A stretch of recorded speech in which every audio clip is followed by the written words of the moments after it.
মুসলমান ভাইরা আমার, আল্লাহর পয়গম্বর মুহাম্মদ রাসূলুল্লাহ সাল্লাল্লাহু আলাইহি ওয়াসাল্লাম একদিন সাহাবীদেরকে বলতেছে, সাহাবীরা, আচ্ছা তোমরা বলো তো, তোমরা কি নিজের সম্পত্তিকে বেশি ভালোবাসো না তোমাদের ওয়ারিসদের সম্পত্তি বেশি ভালোবাসো?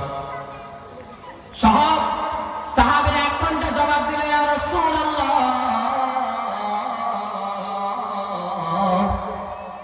ও নবীজি, আমরা তো নিজের সম্পত্তিকে বেশি ভালোবাসি, ওয়ারিসের সম্পত্তিকে ওয়ারিসরাই ভালোবাসি। আল্লাহর পয়গম্বর বলতেছেন, হে সাহাবীরা, তোমরা নিজের সম্পত্তি বলতে কি বুঝছো?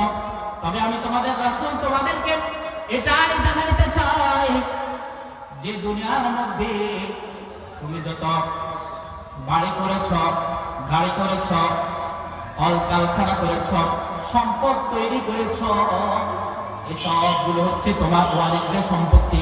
কার সম্পত্তি বলো? কারণ আপনি মরে যাবার পরে এই সবগুলো ওয়ারিস সূত্রে আপনার ছেলে মেয়ে, ভাই বোন ওরা পেয়ে যাবে, ঠিক না বলো?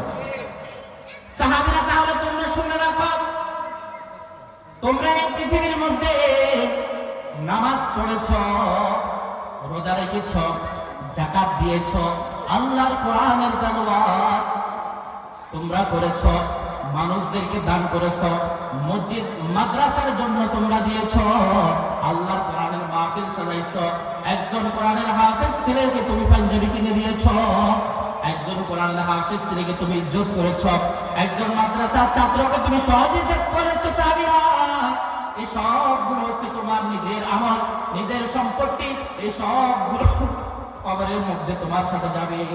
সুবহানাল্লাহ। আপনারা কথা বুঝছেন না? আমার কথা বুঝছেন না?